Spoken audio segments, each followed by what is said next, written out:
and welcome to American Friction, the weekly US politics podcast out every Friday. I'm Jacob Jarvis. I still can't believe you've got two first names as two names. And I'm Chris Jones, and joining us is Rolling Stone magazine politics reporter, also described as a beautiful woman who has warped thoughts, Nikki McCann-Ramirez. Hello, Nikki. Hello. Thank you for using my updated bio. Yeah, it's very apt, I would say. So yeah, fair enough. Shout out to that person on the social medias who posted that in. So Chris, come on, it's that time of the week. Give us a weird question then. I've not had long to think about this, I'll be honest, so it's shit. But Trump's been he's been appointing people left, right, and bloody centre, isn't he? Oh, he has. So if you were president, if you were elected president today or tomorrow, pretty soon, and you had to elect a vice president from fiction, who would you go for? Jav, you go first. Okay, I'll go first. So I was thinking about this, and I had less time to think about the question than you had to even come up with asking it, because I only just saw it. But initially, I thought Silvio from The Sopranos, because I think he's a pretty good right-hand man. You're obsessed with that show. Yeah, because it's the best TV show Well, it's ever. not, though, is it? Yeah, it just is, factually. No. But then I started thinking of loyalty and loyal characters, and I thought I'd really like a loyal foil is what I'd go for myself. A loyal foil? A loyal foil, that's what I need. So Pikachu. Pikachu. Famously good at communicating. Yeah, exactly, as well, because he would just completely stonewall the press. They'd be like, so what's your migration policy? Pikachu. So how do you intend to carry that out? Pika. Yeah. And he'd just fucking nail it. And then I think he's kind of cute and he'd get everyone on side. Fair. So yeah, Pikachu, that's me. Nikki, what about yourself? Richard Nixon's preserved head from Futurama. Okay. Yeah, fair enough. And that's very on brand with your politics as well. I'd Yeah, say, totally. too. Yeah. That's me. It completely a chimes. Richard Nixon stan. Yeah, it checks out. Chris, surely you have some opinions there. What, as in you want to know who mine is? Yeah. Samwise Gamgee. He's loyal, Mm-hmm. he's strong, and he can cook. Yeah, and he's always got bread on him. And Bit of Lambus little bread. bit of a nibble of bread would always goes down well. Well, on today's show, we're going to be discussing the Trump cabinet and the very real world people that he is appointing there. Who's in it so far? What are the rumors? And what does it all mean? What does it mean? That's right, Nikki. And Nikki and Jav sat down with Californian Congressman Ro Khanna, which is very exciting, isn't it, Jav? To discuss how he thinks the Democrats can move forward. And he has a lot of thoughts. Welcome back. You're listening to American Friction.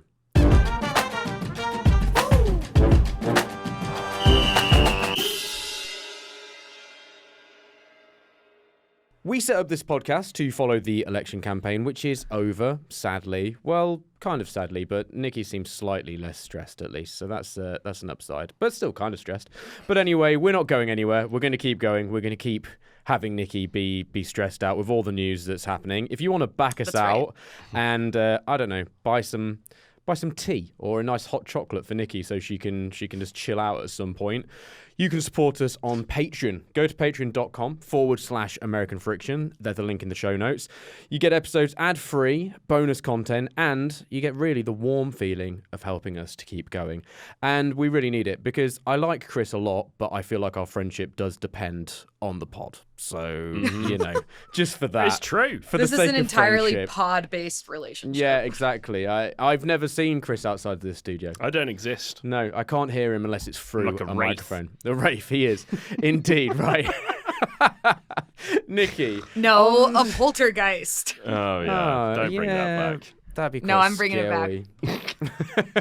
Nikki, Republicans have officially won the House. It's been in limbo for quite a long while, in limbo alongside all the poltergeists.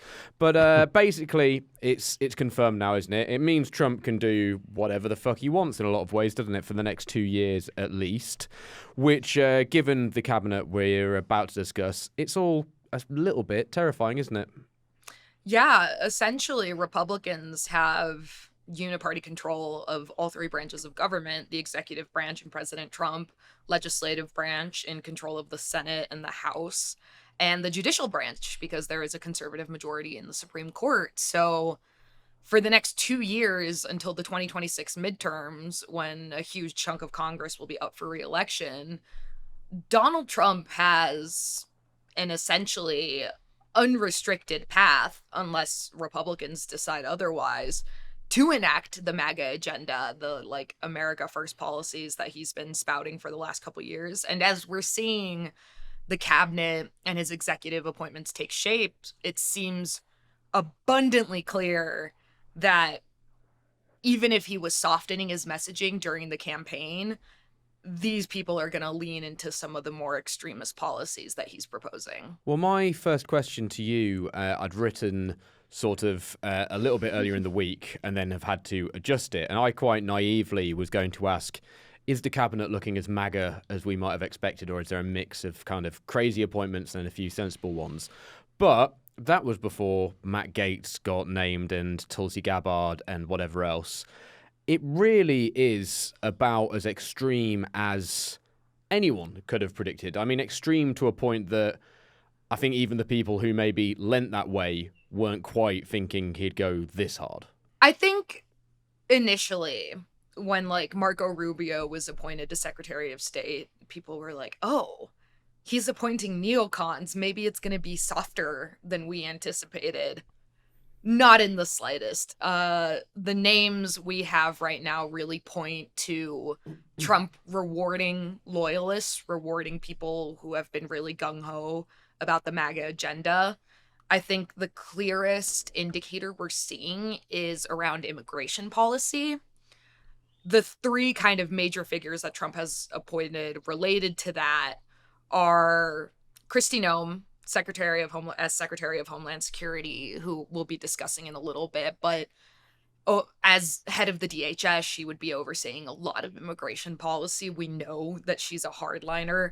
We know, as evidenced by her willingness to shoot a puppy in a gravel pit, that, you know, she has a streak of cruelty that I think Trump likes. Sure.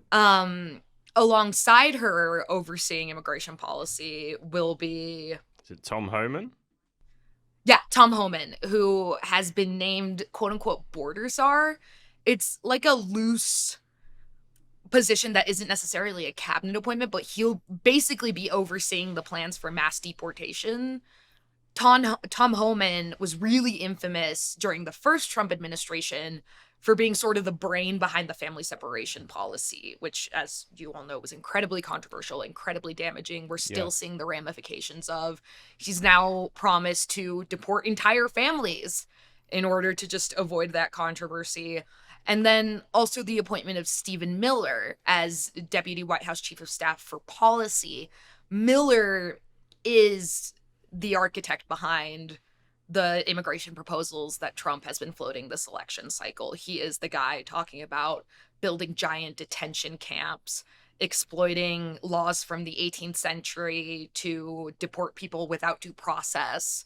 So those three appointments are the biggest red flags I'm seeing right now of, well, not the biggest. So like those They're three all red appointments, flags, aren't they? They're all red flags. But those three appointments in conjunction are a really good indicator of the tone that this administration is trying to take just from the get-go. Because on immigration, which was one of Trump's biggest policy issues throughout the campaign cycle, you're seeing hardline MAGA sycophants being rewarded with powerful positions where the only real requirement for that job is unquestioning loyalty to the plans that Trump has. Homan was also an author in Project 2025 as well, which yes, he was. Trump doesn't have anything to do with, remember? Nothing. Yeah. So was Stephen Miller. He was involved in that.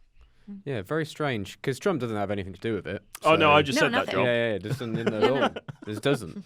But just to confirm. Yeah, no, thanks for that. Matt Gaetz, Nikki. Yo. Matt Gaetz, I find him a very baffling character in all sorts of ways, and let's tread carefully on certain things we say about Matt Gaetz. But hey, you know, there's a lot we could say.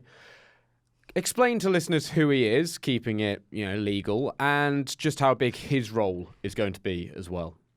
Yeah, so Matt Gaetz is, as of yesterday, a former congressman from Florida who, from Trump's kind of first foray into politics when Gaetz was elected into Congress, has been one of the most diehard supporters of Trump's agenda. He has been MAGA through and through.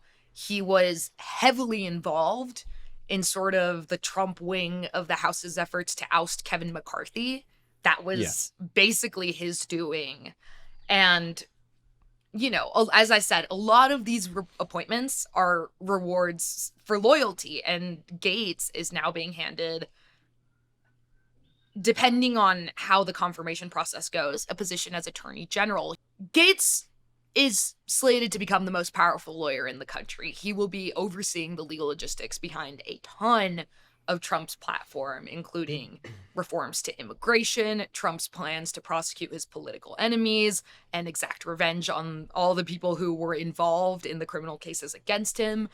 And I think it's really important to discuss, and we'll discuss this carefully, the timing of Gaetz's resignation from Congress, because he resigned pretty immediately after Trump announced that he'd nominated him for the position of Attorney General. This week, the House Ethics Committee was slated to vote on releasing a report regarding an investigation into allegations that Gaetz was involved in a sexual relationship with a woman when she was a minor. There are also allegations that this woman was illegally trafficked, because when he was, you know, allegedly sleeping with her as a minor, they allegedly traveled across state lines together. The investigation also looks into reports of illicit drug use and public corruption.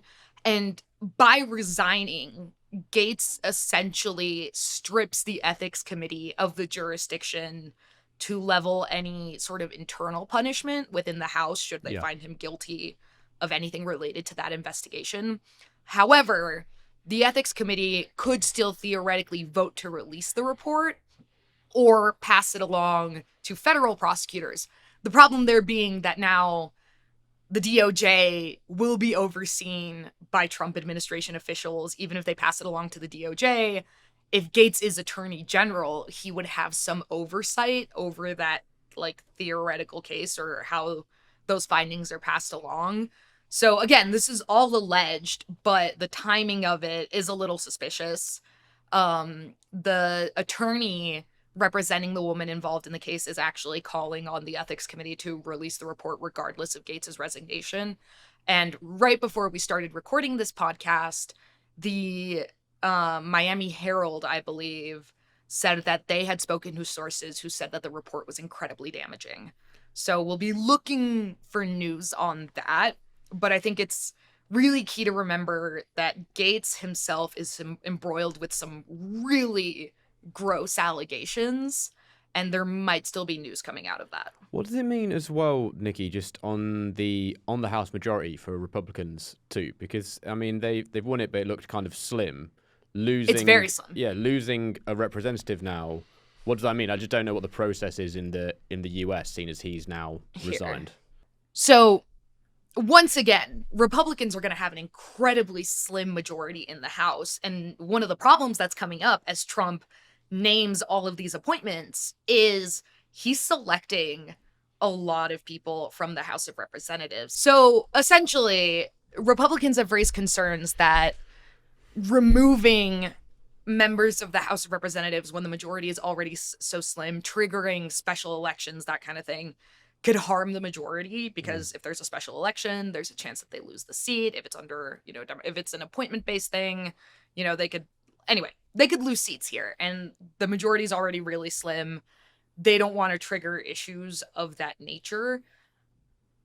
It also, in Mike Johnson's case, his position is already pretty precarious. We saw in the last Congress a couple half-hearted efforts to remove him from the position. So Johnson himself is already trying to keep the coalition on a pretty tight leash. So that is something to keep an eye on, how many Republican members of the House are pulled out of Congress in order to serve in the Trump administration. Because, of course, the slimmer the Republican majority is, the easier it becomes for Democrats to maybe pull a couple more moderates to their side on key bills big issues and maybe block some legislation. On another Trump loyalist then, Tulsi Gabbard. That's been causing another bit of, that noise probably sums it up. I don't need to ask you anymore now, actually. But yeah, what's she going to be doing, and why did that make you make that noise? Yeah, she was a former U.S. representative from Hawaii, and when she was in Congress, for most of her career, she was a Democrat.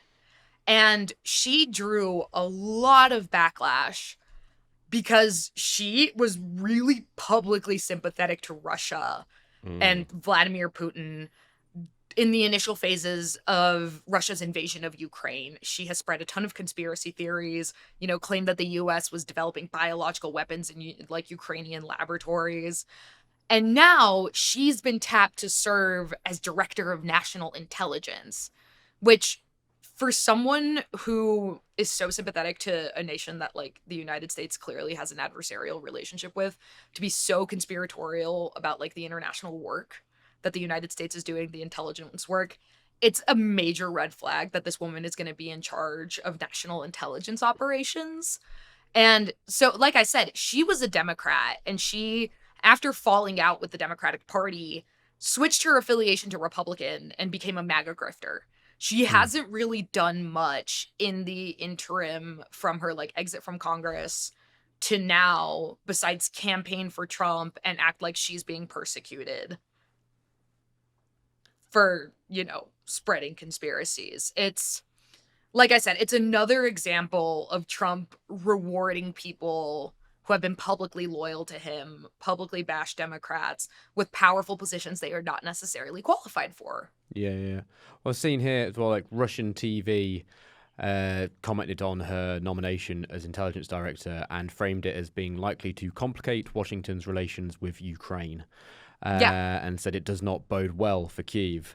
So just quite interesting to see someone clearly being directly used as a Russian propaganda tool already is quite something. Moving on then, another very strange choice here. Pete Hegseth. Am I saying that right? Pete Hegseth. Pete Odd Hegseth. Choice. Yeah. Jeez. Fox News guy. His whole thing is basically being anti-woke and stuff like that, isn't it? What's his deal? And then Chris, I want to ask you a little bit about some of his comments and his weird axe moment as well. But first off, Nikki, give me the deal on this guy. Yeah, so Pete Hegseth, longtime Fox News host, and that is probably the reason Trump is familiar with him. Throughout Trump's first administration, it was no secret that he spent every morning watching Fox and Friends. Pete Hegseth is a host on Fox and Friends, a co-host. He's doesn't really have any sort of government experience to speak of. He served in Iraq and Afghanistan. He is a former military member. He was pretty infamous for publicly defending a man accused of war crimes, a former Navy SEAL, Edward Gallagher, and, advocating to Trump to secure a pardon for him. But now he's been tapped to serve as Secretary of Defense, which, if anyone's been listening to Trump's rhetoric on the military in the past couple of years, Trump is really hell-bent on de-woking the military. Yeah. There are already rumors that he plans to fire most of the generals. And as Secretary of the Defense, Hegseth would have a direct hand in military policy. He would, be able to reshape policies on LGBTQ individuals, trans individuals in particular, the way women and minorities are treated within the military. And again, this man is not a career military member. He served in the military. He left, became a TV host, but he's been out of the inner workings of the American military for a really long time. He's fundamentally an ideologue who will serve to ideologically shape this institution in Trump's image. And also, he's just kind of a dipshit. There's a really famous moment on Fox News where he said he doesn't wash his hands after using the bathroom because he doesn't believe in germs. Okay. Oh. Well, Chris, you don't believe in germs either, do you? So... I 100% believe in germs. Oh, really? Oh, Yeah. okay, sorry, my mistake. On other weird Hegseth moments then. You're an idiot. Talk me through them. Yeah, so there's one fairly controversial moment recently that Nikki kind of touched on. It was around women and their roles in combat zones. He said, I can't remember what podcast it is, but I don't care because it's not this one, so it's not very good. Anyway, he said it hasn't having women in combat roles hasn't made us more effective, hasn't made us more lethal, has made fighting more complicated. So he's very much against having women in combat roles, which I think there was a full ban that was lifted in 2015 that allowed women to become a bigger part of the US military. People don't think that it's he being in charge is necessarily going to damage that, but it could. Who knows? Who knows where we're going to go? It is quite hard to find out how people feel about this issue, though, amongst the American public. I did find something from YouGov that found that the majority of Americans do actually believe that women should be involved in combat roles. 80% of Democrats believe that, but Republicans, it's split 47 to 48%. So it's perhaps no surprise that he thinks this way. But onto that axe moment. Please. This is bizarre. And if you've got access to YouTube, go and look for it, because it's it's funny, but also not at the same time. Basically, is Fox and Friends. He's supposed to be throwing an axe at a red target, misses the target, goes over the top and hits. There's a marching band behind them. Madness that they're behind in the first place. Misses the target and hits one of the drummers with an axe. It's not fatal. It's no. Well, it's disputed how serious the injuries were. But he hit the drummer with an axe on live TV. And that's pretty bad. I'd say someone image-wise. Yeah, exactly. Someone who has that lack of care with an axe. Yeah. I'm not sure how much military control. The drummer also, I think he was called Jeff Prosriere or something like that. He actually sued Fox and Friends, but it's not clear whether that case was actually ever resolved. Okay. And that was back in 2015. But yeah, it's a pretty weird moment. If you're listening, drummer guy, come on the pod. Talk to us about it. We'll have a little chat. Elon Musk, Nikki. I thought he was going to be the main fucking dipshit we were going to talk about in this show. But then he got pushed down the list a little bit. He's joint head. Very important thing to note there. Joint head of a Department of Government Efficiency. Having two people lead the department, him and Vivek Ramaswamy, doesn't feel particularly efficient, but okay. We expected there would be a role for him. But what's it actually being described as by him and Trump? Because it feels like just giving him something and a little bit of a meme. Calling it Doge is just really, or Doge, I don't know how they like to pronounce it, but it's just all a bit embarrassing, isn't it? Yeah, well, according to Trump, Musk and Ramaswamy will, quote, dismantle government bureaucracy, slash excess regulations, cut wasteful expenditures, and restructure federal agencies, end quote. Musk said that he could cut, at least $2 trillion from the government's $6.7 trillion annual spending budget, but there's several problems with that claim. The first being that about 60% of the government's annual budget is mandatory spending on funding programs like Medicare and Medicaid, Social Security. Sure. And the second is that it's Congress that authorizes spending. And this is not, as of now, a congressionally sanctioned and created department. So theoretically, they lack the authority to actually make those cuts unilaterally.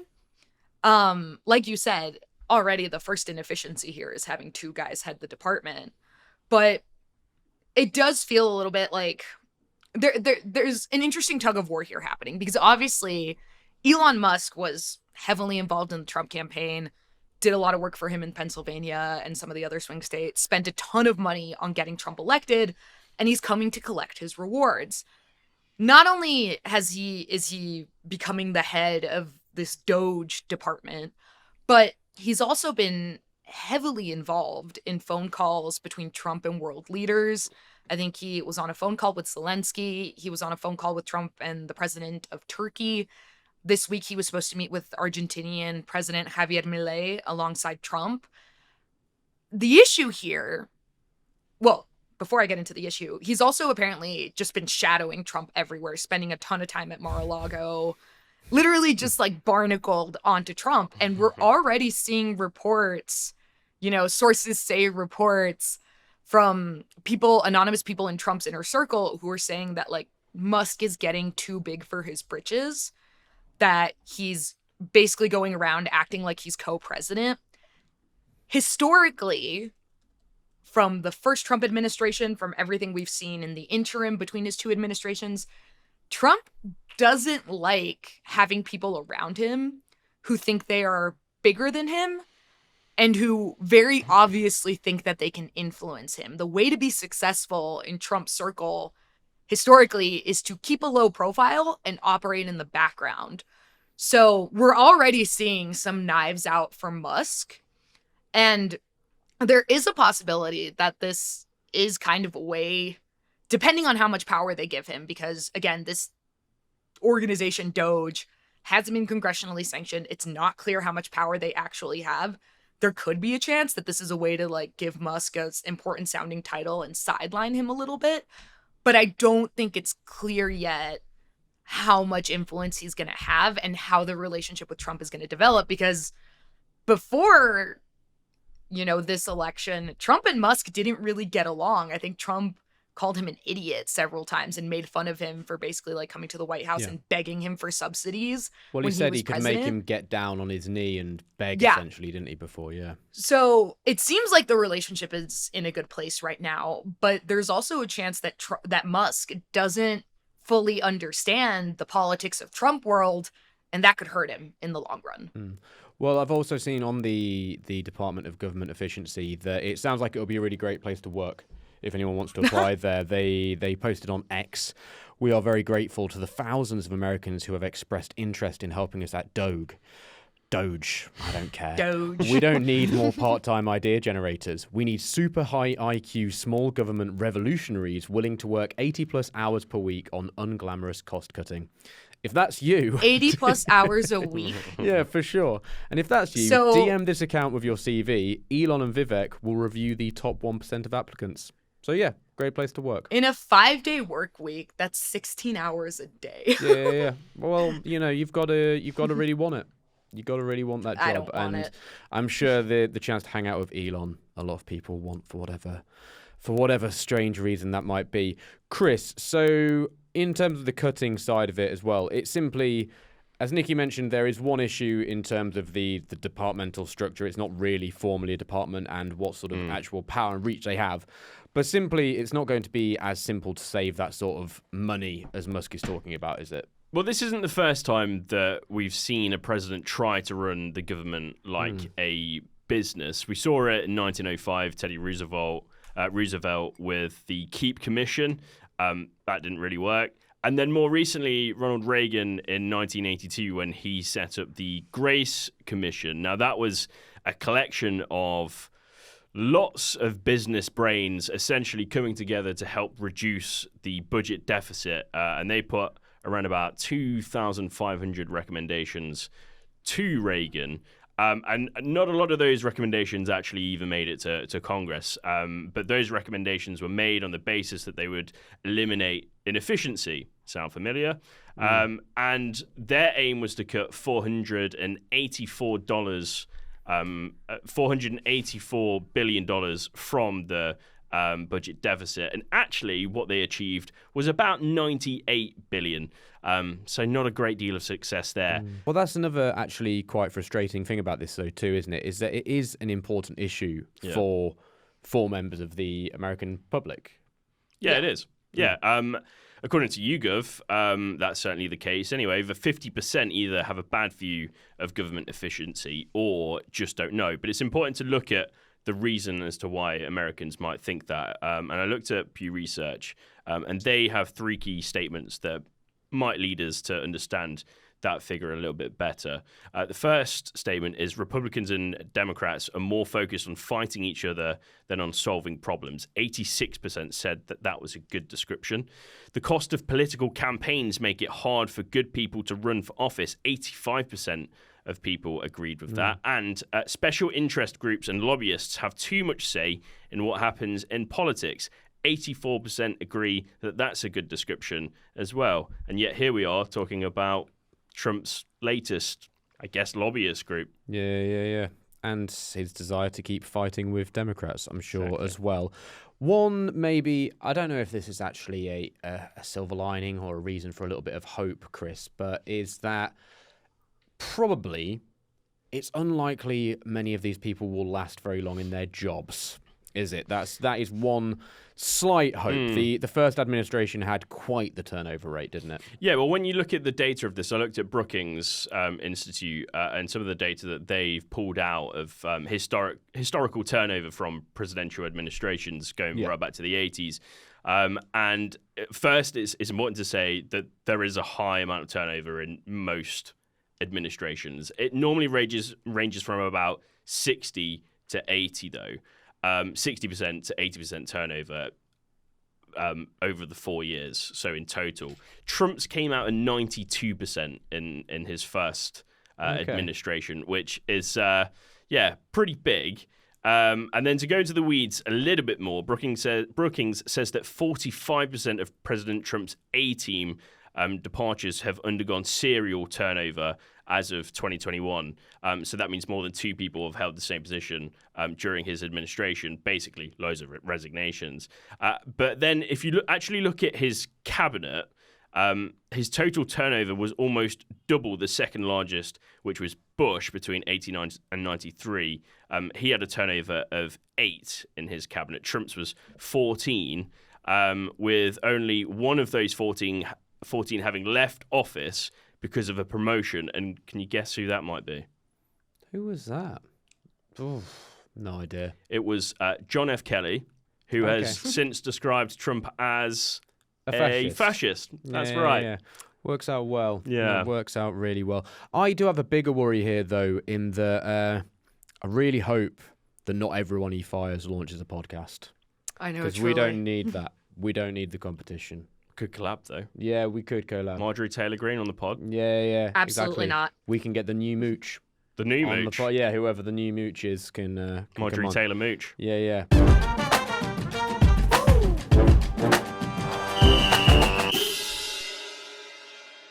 It's been easy for those of us on the outside looking in and with the power of hindsight to criticise how Democrats handled the election and where they went wrong. But it's a bit more difficult if you're a politician who has to actually pick up the pieces and get the party moving forward, while operating in a political space which feels heavily dominated by Donald Trump and the GOP. One of the people facing this task is Congressman Ro Khanna, who won his House race for California's 17th district, but has to reckon more broadly with the defeat of his colleagues. Congressman, thank you so much for joining us today and for being our very first guest who's actually a sitting politician. Well, I'm honored. Thank you for having me on. Hopefully I won't disappoint. No, never. I'm sure you won't, Congressman. So clearly you know the value of podcasts, hence why you've come on the best podcast in the world, if I do say so myself. You criticised slightly Harris's decision to not go on Joe Rogan. You suggested that was a bit of a mistake there. But more broadly, I suppose, looking forward, how do you think progressives, people on the left, can catch up when it comes to the media dominance that we're seeing from the right wing at the moment?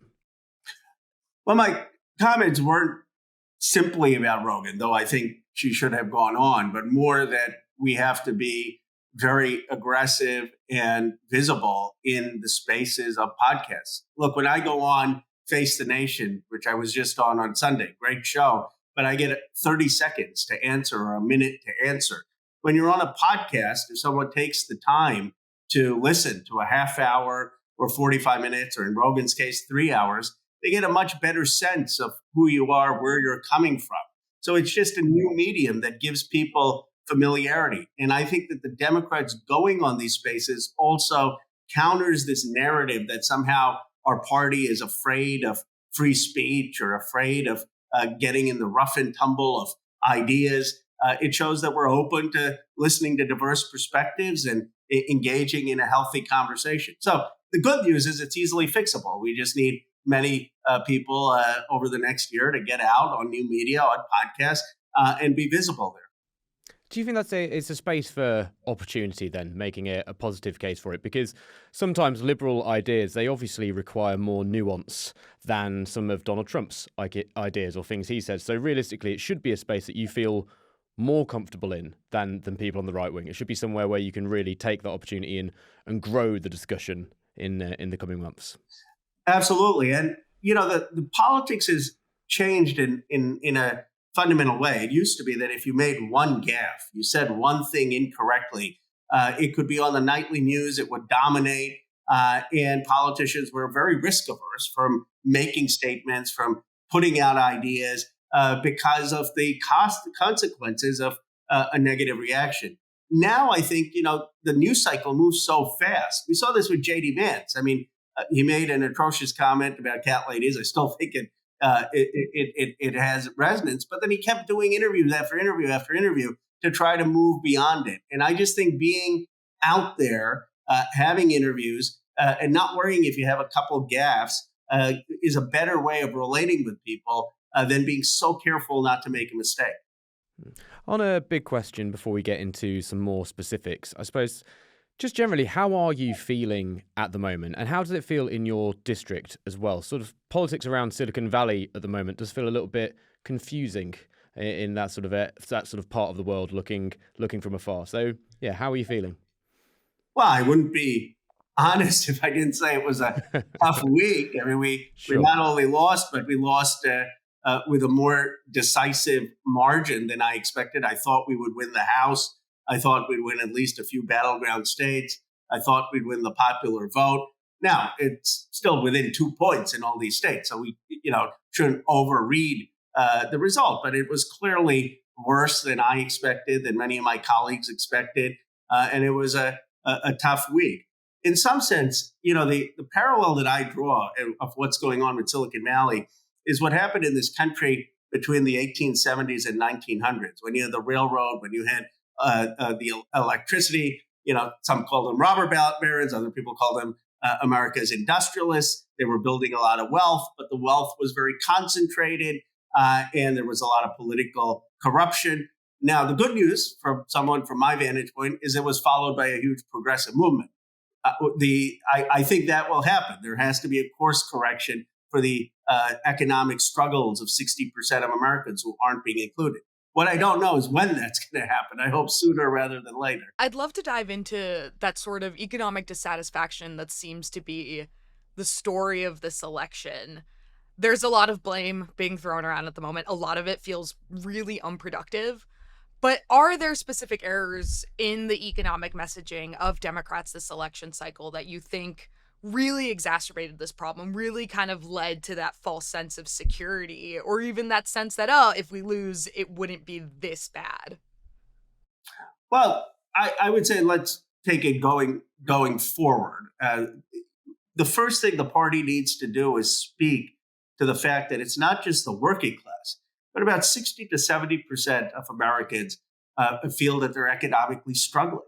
They think that the good paying jobs have gone offshore or don't exist in their communities. They see $12 trillion of market value and wealth in my district in Silicon Valley. And here at the same time, they're not sure if their kids are going to have a better life, if their kids are going to be able to buy a car or a house, if they can have a good paying job that's enough for retirement.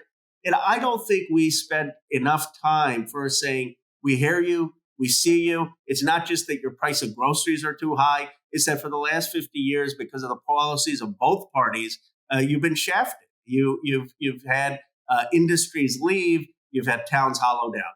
And I think that, Trump in his way speaks to a grievance. Bernie Sanders speaks to this sense of disaffection.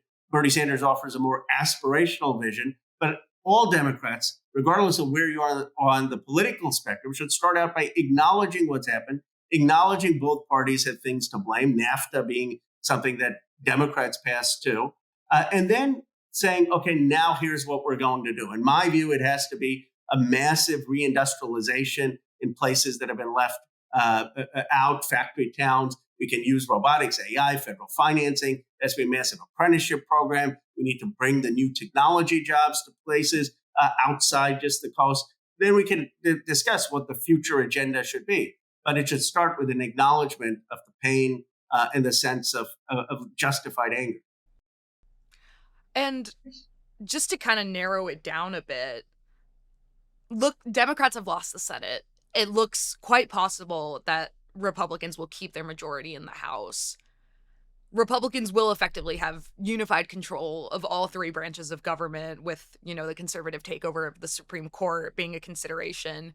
What role do Democrats need to take on legislatively within the next 2 years before we get to the midterms and, there's a chance to retake one of the two chambers? We need to be putting forward our positive agenda. For example, we're going to have a tax debate and a tax bill. Well, the president has talked about preventing plants from offshoring and factories from moving offshore. Well, the Democrats should insist that we move the corporate tax rate for companies that want to move offshore to 21%. It's stuck at 10%. My guess is the Republicans and Donald Trump will want to provide tax cuts for those companies to continue to move offshore.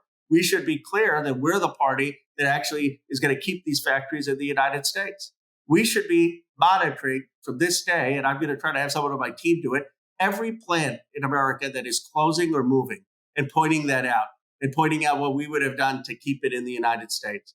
We should have our own agenda that we're advocating for how we're going to help working families, whether that's paid family leave, whether it's a $17 wage, whether it's making sure workers get some stock so that it's linked to the company's performance. And then we should be playing defense to the extent we can when there are extreme things that Donald Trump's doing. But playing defense isn't enough.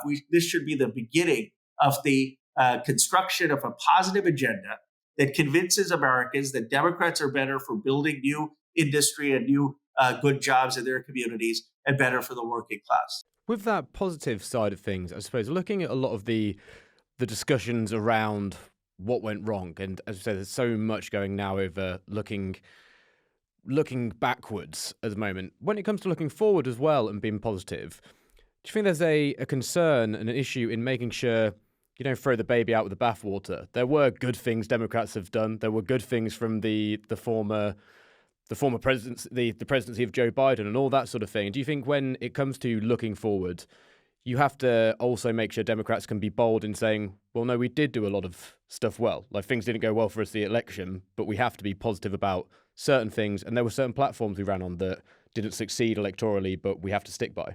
Absolutely. I mean, I think that the Inflation Reduction Act and the investments we made on climate and new battery plants and new electric vehicle plants were very good, as was the Chips and Science Act. We needed better, perhaps, execution of it. We needed to do it at a broader scale of communities that were left out. But I think Joe Biden's foundation of reindustrializing America and how to do it was exactly correct. Or child tax credit, or putting more money in working families' pockets was a big deal. The Democrats came up with the idea of the stimulus checks. I mean, Donald Trump signed his name on it, but that was a Democratic idea, and that's something we should be proud of. Look, the great thing of America, and I think of the Democratic Party, which it distinguishes us in some ways from other countries, is we have a healthy paranoia. When things go wrong or are looking to go wrong, we have everyone screaming about all the things that are wrong, and then we kind of self-correct,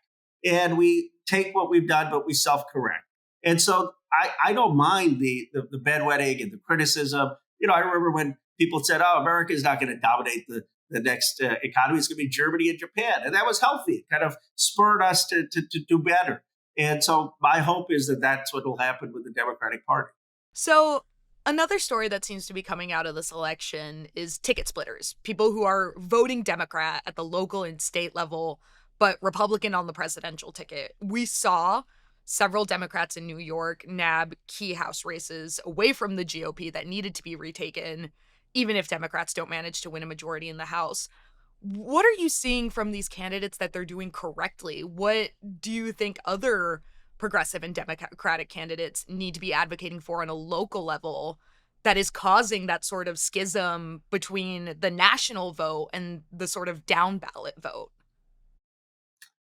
Well, first of all, I think the schism was just a point or two. So I don't think, I mean, it's important to put it in perspective so it doesn't look like, the Harris campaign was somehow, the George McGovern campaign. Of course. It was in some places it was 7-8 points, but in many of the states with the senators, others a point or two. But you look at someone like Pat Ryan or Mary Guzman Perez, and what they did is they were very, very active locally. They were active listeners in their communities. They were showing up regularly, not just during the election. They were acknowledging what I started out to, that people's economic struggles. They were willing to identify the rigged part of the political or economic system that was leading to that, things that people found unfair, prescription drug prices being too high, jobs going offshore. And they had concrete ideas for both how they will tackle that in the community by being active and speaking out against those practices and doing what they can as a member of Congress, and by offering policy to deal with it. And I think that shows that the Democratic brand, when conveyed well, it can be successful in many places. Absolutely. And you and I have talked before. You're a pretty progressive Democrat, and in our past conversations, I think it's clear that you're very comfortable splitting with your party when you feel like it's the correct thing to do. I think you and I had a great interview about the TikTok ban and why you didn't think it was an appropriate form of legislation to regulate a company. So you have a fantastic vantage point in that tug of war within politics between people who argue that the left is going too far, that it's woke politics that are costing us electoral votes, and those who argue that, no, we do need to lean into this progressive policy messaging, this economic messaging. I would like to hear from your vantage point what lessons progressives are taking from this election and where you as a progressive politician see the caucus going forward within the next 2, 4, 10 years.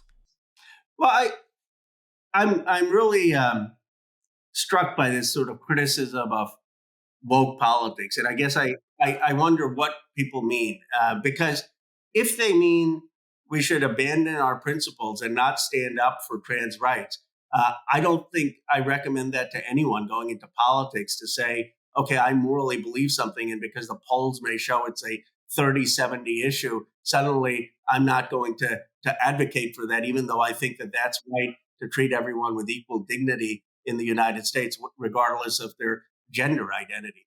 If what they're saying is, the way we're speaking about this issue is too judgmental, and that we're shaming people who may disagree, and that we need to have a conversation that respects difference and engage with it civilly and talk about it in terms of universal values of treating people with dignity and love and respect, then I think that's a conversation worth having. How can we most effectively communicate our principles with respect?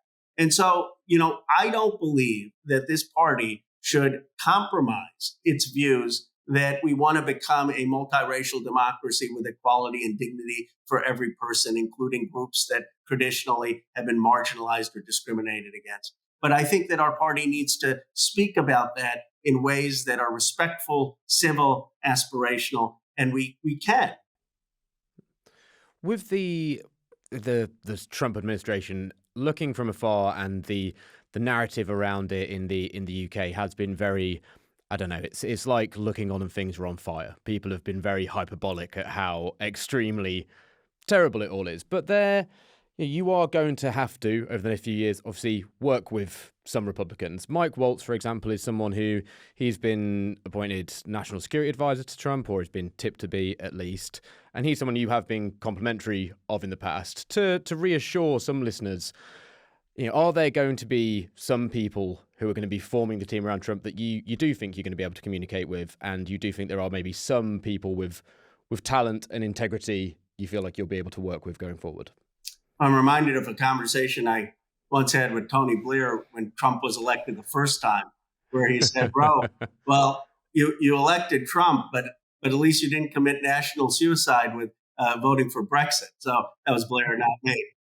So hopefully we don't start withdrawing from NATO and withdrawing from the UN, which I think there will be pushback to. But look, there's Mike Waltz is someone I've worked with. We co-chaired the India caucus together. We traveled together to India on India's 75th Independence Day.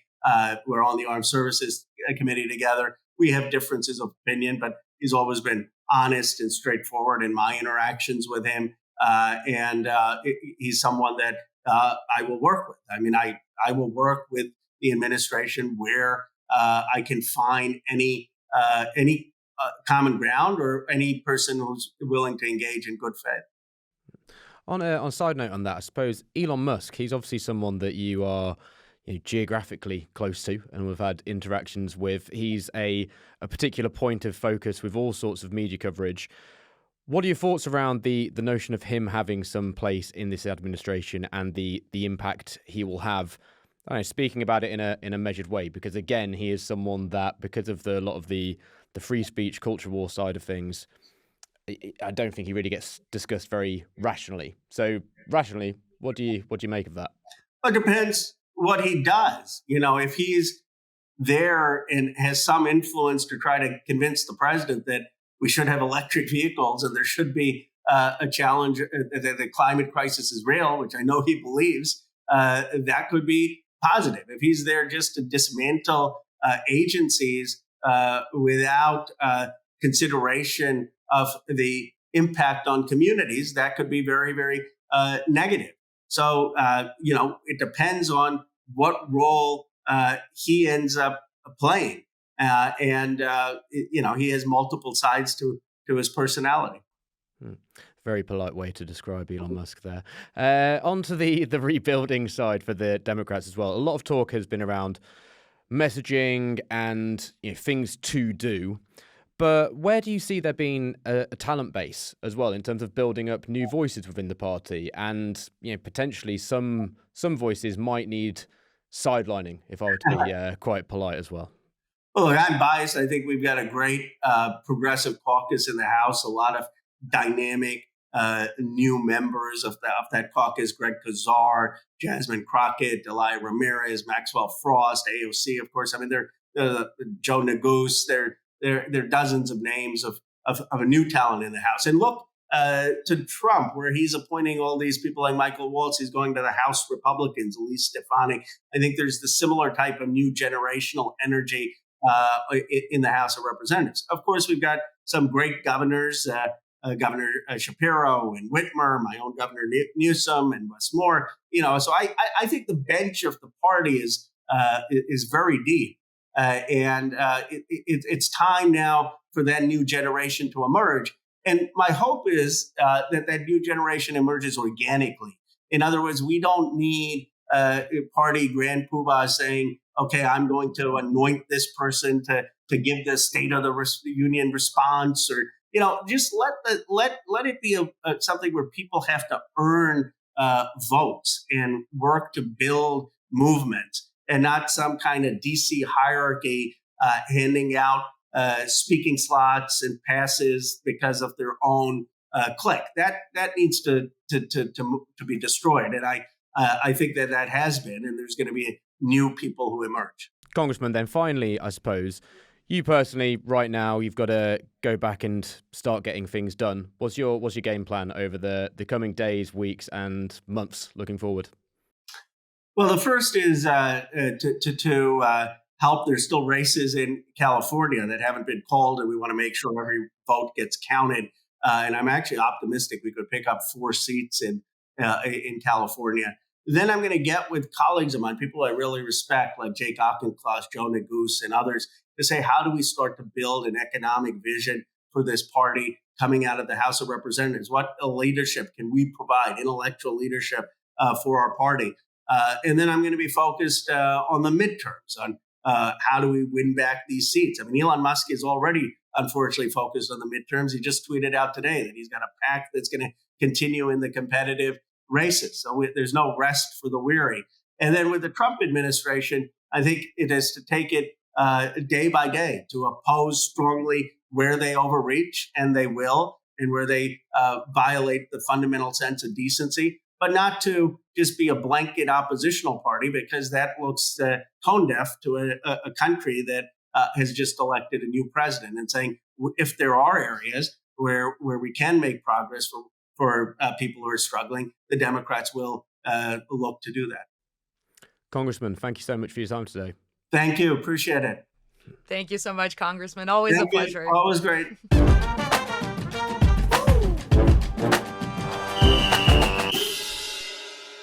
Final bits of news then. There is a new Senate leader, Nikki. So again, I was really stupid when I was writing this script, that I wrote it slightly earlier in the week, getting ready for it, and I took a guess, and I expected that it might be Rick Scott who was going to be the new Senate leader.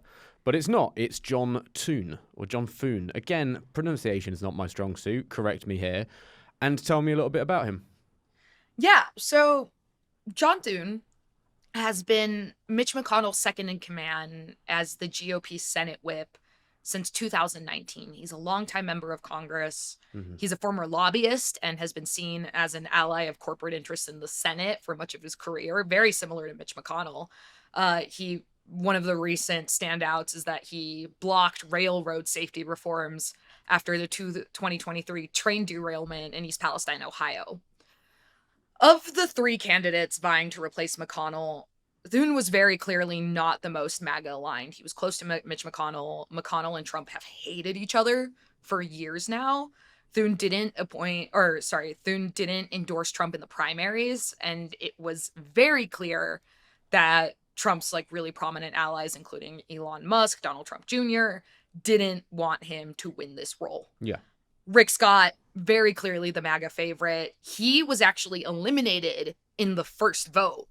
And the interesting thing here is that the election was done by secret ballot. So there was no name attached to who senators voted for to replace McConnell. What we're learning or what we can kind of speculate in Thune winning and Rick Scott losing pretty decisively in the first vote is that there's a significant contingent of Republican senators that are wary about handing off control of their caucus to a hardline Trump loyalist. McConnell, one of the reasons he and Trump didn't get along is because, McConnell, very initially after the January 6th riot, came out and said that Trump had lost the election, that Trump had incited the riot. And McConnell was very subtly sometimes, and then kind of publicly at other times, interested in sort of maintaining the independence of the Senate from Trump himself. He, after 2020, really hoped that all of that shit show would allow the Republican Party to separate itself a bit more from Trump, move on to other candidates. That obviously did not happen. And that is by no means an indicator that Mitch McConnell is a good person. But from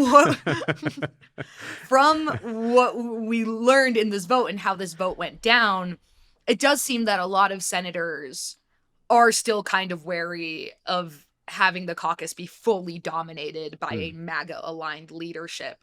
How that will play out in the future, who knows? In the last Congress, we saw Kevin McCarthy get kicked out in a really ugly fashion from his leadership position. So I think it's clear within the congressional Republican space that leadership isn't necessarily safe. Yeah. We'll see. We'll see what happens. Well, with that brings us to the end of this episode of American Friction. I would like to thank my two Mega Brain pals, Nikki, Brain 1. Thank you. Chris, Brain 2. Thank you, Brain 3. You're very welcome, Brains. Yeah. Oh. Just 3 brains in a jar. Yeah. and Jarvis turned into a cowboy. Yeah, now Kid Rock's on the podcast. Absolutely not. Anyway, we'd take him. Right, if you want to support us and keep the podcast going and get us higher profile so we don't have to have Kid Rock on in a desperate attempt to get more people to listen to us, you can support American Friction on Patreon. Search American Friction Podcast Patreon or go on patreon.com/American Friction directly to sign up. There's a link in the show notes. We want to keep going, but we really do need your backing to keep doing so now that the election has rounded up. And a quick reminder, if you do enjoy what we're doing, please do rate and review us wherever you're listening to the show. And an extra reminder this week, actually, we're on Blue Sky now because it seems like everyone in the world is on Blue Sky. Everyone's on Blue Sky. Everyone's gone there at American Frick. You know where we are. You've been listening to American Friction. We'll see you next time. See ya.